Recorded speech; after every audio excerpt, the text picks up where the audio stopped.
米的祖先野生玉米名为大除草，经过9000多年人工驯化，被改造成现代玉米，成为世界上最高产的农作物之一。然而，在长期的人工驯化过程中，远古玉米中的高蛋白含量渐渐丢失了。经过长达10年的不懈研究，中国科学家从野生玉米大除草中成功找回玉米人工驯化过程中丢失的一个控制高蛋白含量的优良基因。克隆成功后，整株玉米的蛋白质含量接近翻倍。蛋白质含量翻倍有何意义？能否改善中国目前粮食大量依赖进口的现状？大家好，欢迎来到星球热点，国家大事从不缺席，舆论场中抽丝剥茧，聚焦独家中国资讯。点赞加关注，带你用不一样的视角读懂中国故事。作为世界最高产的农作物之一，玉米的全球年产量高达12亿吨，中国年产玉米2.7亿吨，其中70%的玉米都用作饲料，有饲料之王之称。不过，由于不少杂交玉米籽粒的蛋白质含量不足8%，饲料中还需补充大豆蛋白。如果让玉米的蛋白质含量提升1个百分点，就相当于节省下了800万吨大豆。这对于保障国家粮食安全以及中国畜禽养殖业和饲料加工业健康发展。在南美洲墨西哥南部的巴尔萨斯河流域，玉米的祖先大除草有着高达30%的蛋白质含量。然而，经过9000年的种植驯化，现在的玉米作物慢慢丢失掉了蛋白质的控制基因，变得更注重积累淀粉。10年前，怀着寻觅玉米高蛋白控制基因的梦想，邬永瑞来到中国科学院分子植物科学卓越创新中心，建立起自己的研究团队。其实，早在几十年前，植物学家就想从玉米祖先那里找回高蛋白控制基因。可惜的是，9000年的漫漫野生岁月，让现代大除草的基因组变得驳杂难辨，同时也让现代玉米与大除草的基因组的差别变得非常巨大，甚至超过了人与黑猩猩基因组之间的差距，这都成为定位蛋白控制基因的拦路虎。提取超过4万个样本的 DNA 进行基因型鉴定，测定超过2万个样本的蛋白含量，并进行表型分析，3次大规模高蛋白遗传群体测序。邬永瑞与妻子上海师范大学教授王文琴一起破解了高度复杂的野生玉米基因组，又连续创造了超过10代的遗传材料，构建起了野生玉米和普通玉米的高世代近等基因系群体。经过反复实验，研究团队终于从野生玉米中成功克隆到了首个控制玉米高蛋白含量的主效基因 THP9。那么这个 THP9 基因是干嘛的呢？简单理解就是 THP9 负责合成天冬酰胺，天冬酰胺又是植物合成蛋白质的重要基础材料，而现代玉米中 THP9 的突变形式 THP9B 导致合成天冬酰胺的功能变弱。邬永瑞表示，我们将野生玉米中的 THP9T 引入现代玉米后，种子中的蛋白质含量增加了约 35%， 根茎叶中的氮含量分别增加了 54%、94%、18% 左右。在获得了玉米高蛋白主效基因 THP9T 后，邬永瑞带领团队立即开展大规模田间试验，将其导入中国推广面积最大的玉米生产栽培品种中。为了争取时间，他们采取了上海、三亚、哈尔滨3地穿梭的轮种形式，尽可能不间断种植。去年，他们种植了10亩试验田，共2万株玉米，每一株都需要人工授粉，而且不能出错，只能由研究组的学生和老师亲自完成。克隆成功后，玉米籽实中的蛋白质含量从 8% 平均提升至 14%。邬永瑞表示，团队已在为新发现的基因申请专利，并与安徽一家农业企业合作育种。此外，他们还发现了另外3个控制玉米蛋白含量的基因，未来将继续将其克隆并引入现代玉米中，争取让玉米作物的蛋白质含量提升 20%。小编给大家算一笔账，1个百分点能节约800万吨大豆。目前已经达到的成绩是 14%， 也就是4800万吨大豆，而未来提升到 20%就可节约9600万吨大豆，这是什么概念？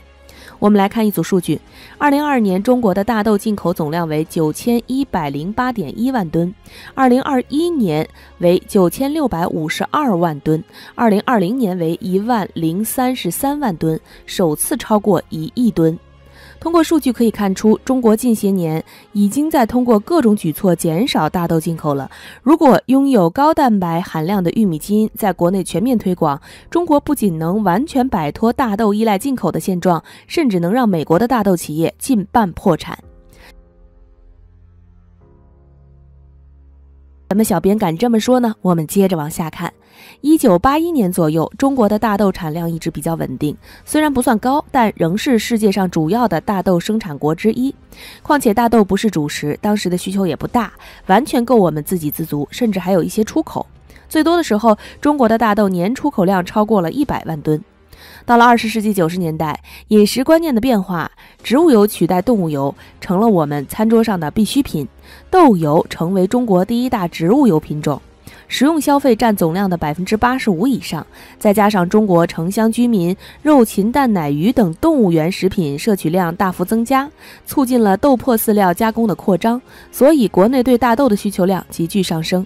1993年，中国开放了国内油料市场，由于供给不能满足需求，油价迅速上升，使得大豆加工产业效益可观，从而刺激了榨油工业的发展，促使国内的油脂加工能力大幅度提高，而大豆加工能力的提高又进一步刺激了对大豆的需求。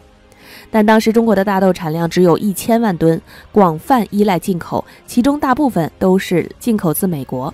而随着中国对大豆需求量越来越高，四大粮商开始盯上了中国。ADM、邦吉、加吉和路易达孚被称为国际四大粮商，控制着全世界80%的粮食交易量。ADM、邦吉、加吉都是美国企业，而路易达孚也有美国的深度参与。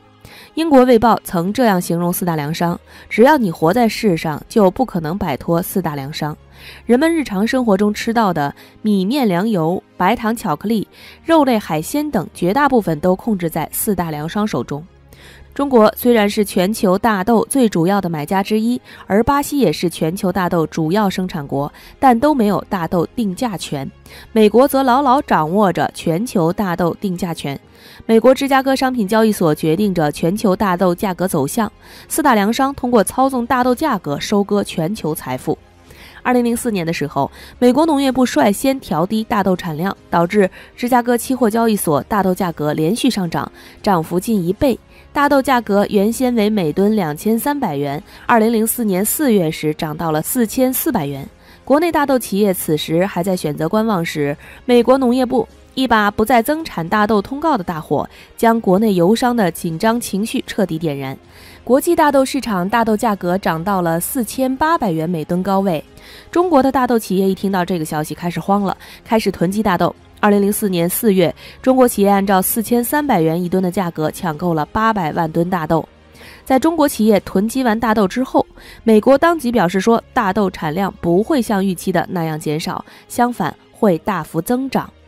在这种情况下，国际大豆市场出现了巨大的波动，大豆价格持续下跌，国内大豆价格随即回落到2000元每吨左右。这使得许多中国大豆企业因此遭受了非常严重的损失，有近70%的企业停产，大量企业倒闭。